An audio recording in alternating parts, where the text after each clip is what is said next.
Who's behind the book today? It's me, hello!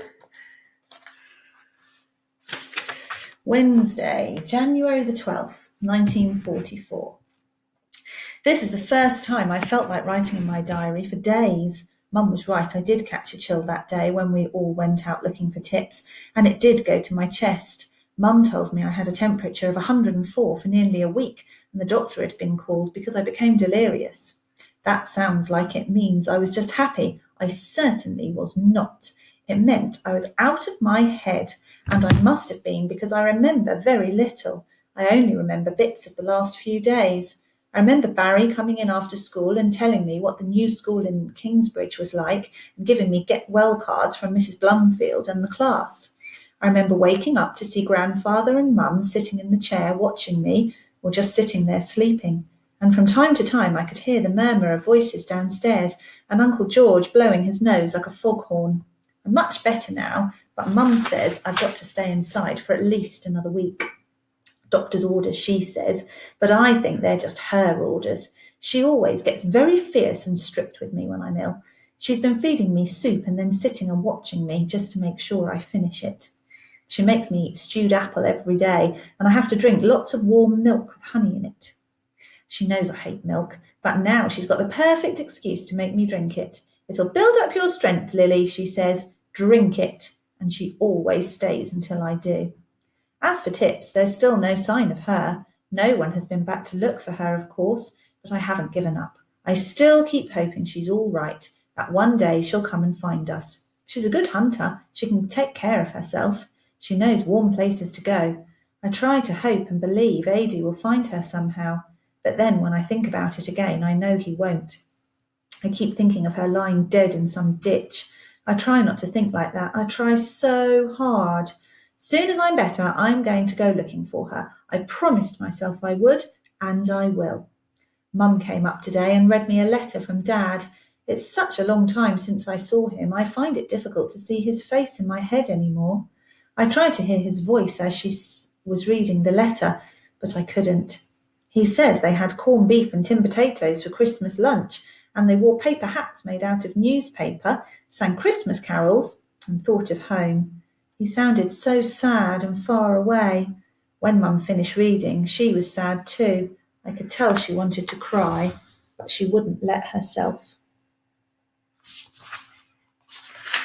Wednesday, the 19th of January. I've been planning it for days, working it all out and screwing up my courage to do it. And today I did it, but it didn't work out at all like I'd planned. I'm getting really good at telling lies.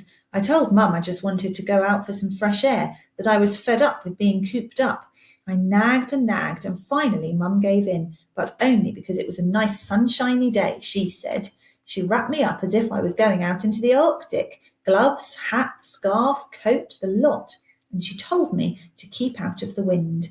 And I had to promise her I'd be back inside an hour. I promised, with my fingers crossed. It wasn't that difficult to get through the wire. There was no one about to see me. I just wriggled my way through and made off across the field towards home, keeping behind the hedges so that I was always out of sight of Uncle George's house. Home looked so empty and deserted when I got there. No hens scratching anywhere, no geese on the pond. I called for Tips as loudly as I dared. I looked in all the places I thought she might be hiding. The granary, the shippen, the milking parlour, the piggery. Then I remembered that one of Tips's favourite sleeping places was always up in the hay barn. I walked through the abandoned farmyard and was just climbing up the ladder into the hayloft when I heard voices outside the barn. It sounded like there were two of them, and they were American. That was when I felt a sneeze coming on, and there was nothing I could do to stop it. I couldn't help myself. I don't think I've ever sneezed so loudly in all my life. I couldn't think what else to do. I lay down in the hayloft and pulled the hay over me so I was completely covered and tried to stop myself breathing. I heard them coming into the barn, heard them as they came up the ladder. Then there was silence for a few moments. I was thinking I might have just got away with it when suddenly I was grabbed by my wellies and yanked out. There was Adi and Harry staring at me.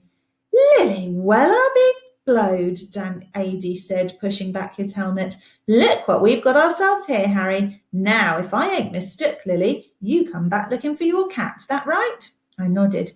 What do you want to do that for? Didn't I tell you we'd find her? Didn't I? Didn't I? Ain't you got no faith? His whole face suddenly became very serious. Got to promise me something, he said.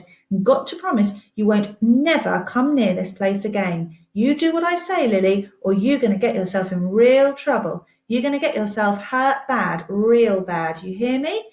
Ain't worth it. Not for no cat it ain't.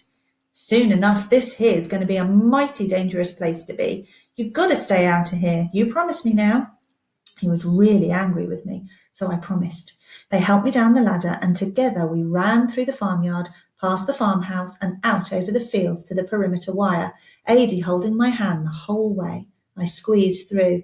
Don't you never come inside the wire again, Adie said. You just stay where you is, Lily, and don't you go worrying yourself. We'll find that old cat for you, and that's a faithful promise, ain't it, Harry? Faithful promise, said Harry. Then they walked away, and I watched them go until I couldn't see them any more. Mum met me at the door. She had her coat on. She was just coming out to look for me. Look at the state of you, she said, and began brushing all the hay off my coat. Where have you been? In the barn, I told her. And that wasn't a lie, was it? I've had such a supreme day, even though I didn't find Tips. I shouldn't be sad. I should be sad, but I'm not. I keep living it all again and again in my head, every exciting moment of it. I shan't sleep tonight. I know I shan't.